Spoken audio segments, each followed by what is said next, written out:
Right back at you. It's your boy, Ferrari boy. Ain't shit going on today. It's been a minute since I figured I'd throw a little update out there. It's a little update. Ain't shit really going on with me over here in the Midwest.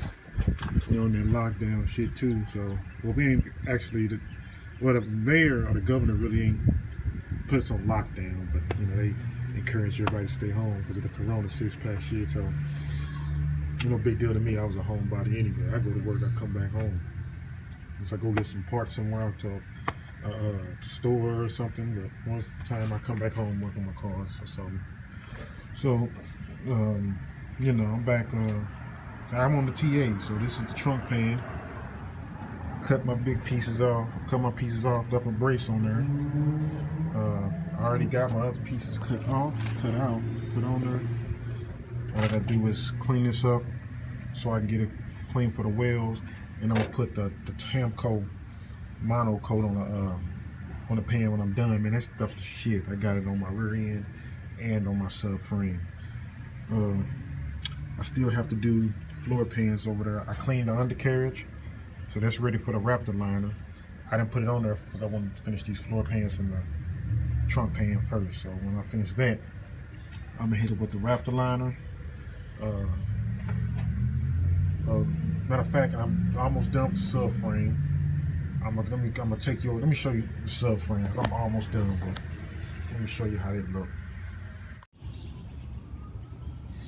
All right, so here's the subframe for the Trans Am. It's just about ready to go. Only thing that I'm waiting on right now is the outer tie rods and some more sway bar bushings, because the ones I ordered, I measured it wrong. They're too damn big and they're touching the idle knob. So I gotta wait till my other bushings come in so I can install them, and my tie rods come in and I can install the steering, and I think that's gonna wrap it up. Because let's see, I got new rotors with new races and bearings in them. I got the control arms. Well, most of this is stock. Okay, most of this is stock. The only thing I did replace is the rotors and the shocks, and I put new bushings, ball joints on them, and that's about it. All this stuff is stock. I got new calipers coming. I got these on here right now. These are just mock-up because I got a black one over here and I have a red one over here, just so I can see which ones I wanted, and I like the red ones better. So when I get my new calipers in, I'm gonna paint them red, and I switched the color scheme. You see it's black, red, and aluminum because I'm going with the 10th anniversary look. I wanted them the colors that were the 10th anniversary Trans Am, and that's what I wanted to look like. So this is painted with the Tamco mono coat. I love this shit. It works great, man. It doesn't chip. It's killing Port 15. Port 15 has a tendency to chip and stuff if you don't prep it the right way and all.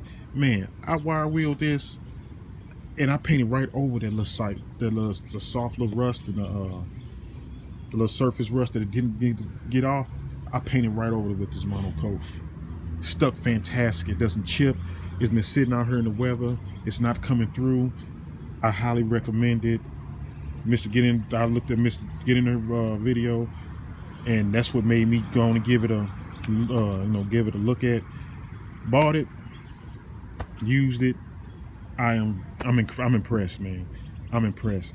And I've used 415 before, and I thought it's not bad. I used it on the inside of the Malibu. It's not bad, but it's killing. This mono coat is putting 415 out the water. So I'm putting it in here and in my trunk.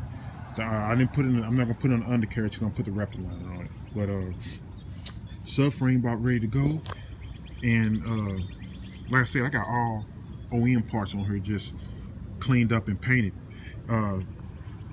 Which brings me to one of the reasons I've made this video was building to your application, because when I go to YouTube, especially since this coronavirus thing going, I've been on YouTube a lot, and you don't see as many, people up building, cars anymore. And I don't know if it's because they looking and seeing people with these bills, and they seem like they don't have the money for it, or you have to have all these specialty parts when you don't need this them specialty parts. You don't need high performance parts.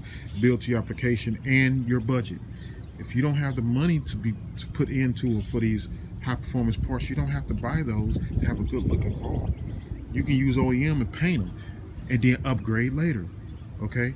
You don't want to keep your car on hold or your build on hold waiting on parts for months and months to be able to afford parts. Okay, when you can get it on the road now, enjoy your car, and just build up and buy parts as as time goes on, just upgrade. I'm like, you don't have to have UMI, QA1, and Viking parts to have your car look good. I'm a fan of all those parts though, and I am going to buy those parts eventually. When I'm done building this car, as time goes on, I'm going to get Viking coilovers. As time goes on, I am going to get a UMI tubulars and sway bar. As time goes on, I'm going to switch over probably to Wheelwood brakes as time goes on. But to get your car up and running, to enjoy your car, you don't have to have all the parts. If you have the money up front, you can do it, but you don't need them, especially if that's not your application. I have a daily driver. I really don't need all these high performance parts because I'm building an engine that's basically all it's gonna have is a cam. So I don't need, and I probably have the Trailblazer SS intake, but I don't have to. I mean, at the most, if I can barely get it to 400 horses, I'll be fine with that. I don't need all them high performance parts on something that's barely probably going to hit 400 horsepower. You look on YouTube, don't get discouraged when you see them donks and stuff like that, and them other cars with all them the high performance parts and stuff. They're racing them cars and they're making money off them cars. So if they're making money off of them, of course you're going to put a lot of money into it because you're making thousands of dollars off of them. If you're not making $1,000 off that thing, you don't have to have it. But if that's what you want and you can afford it, do it. I'm just saying, don't be discouraged by it. You can build a nice car for OEM parts. You don't need these high-end parts. I'm gonna say it again. I'm a fan of UMI, Viking, QA1. I'm a fan of all them parts. I'm going to use them parts. Okay, I'm going to use them parts on the Malibu. I'm going to use them parts on here eventually. But you don't have to start off with them parts. Get your car on the road, and enjoy it. Then upgrade. It's better. It's not. Just get it going first.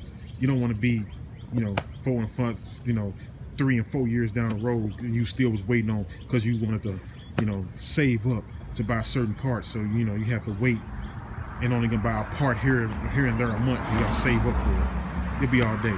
So that's all it was, y'all. Just especially since the coronavirus thing, it's a good time, come out and work on your car, man.